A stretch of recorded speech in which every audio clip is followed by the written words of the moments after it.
All right, guys, so we are going to test the endurance of this board. As you can see, there are no chips or cracks in it. It's relatively new, and we're going to see how long it takes Blade to break it. All right, let's head on in there.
That didn't take very long at all. Wow, not at all. Jeez.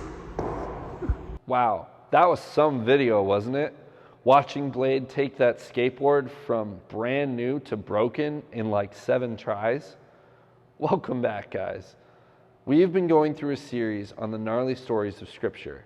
Last week, we talked about Rahab and the 2 spies, and this week, we're going to be talking about Joshua and the Jericho wall. This illustration that played before this, it goes so well with this story. I want you to try to pick up and see if you get the elements of how these apply. So, our story takes place in Joshua chapter 6. The Israelites have surrounded the Jericho wall, and they are just strategizing of how they're going to take it down. They've gone, they've surveyed it, they know the Lord has given them the land, and now they are setting out to conquer it and to take it for their own. And God instructs the Israelites to march around the city 7 times and blow the trumpet loudly on the 7th day, and the walls will come tumbling down. Seems like crazy details, right? But you can verify this in the passage. If we open to Joshua chapter 6, verse 1 through 5, this is what it says. Now the gates of Jericho were securely barred because of the Israelites. No one went in and no one came out. Then the Lord said to Joshua, "See, I have delivered Jericho into your hands, along with its king and its fighting men. March around the city once with all the armed men. Do this for 6 days. Have 7 priests carry trumpets of ram's horns in front of the ark. On the 7th day, march around the city 7 times with the priests, blowing the trumpets. When you hear them sound a long blast on the trumpets, have the whole army give a loud shout. Then the walls of the city will collapse, and the army will go up, and everyone straight in." All the Israelites needed to bring down the Jericho wall was to put their faith in God and to do some walking and some trumpet blowing. That's all it took. So this applies, I think, in our lives when God's asked us to go and do something. Like, if God calls us to something that seems so outrageous, but it's God calling us, He'll accomplish it. So in my life, this means that if I follow after God, I can move mountains with my faith. Jesus talks about this in Matthew chapter 17.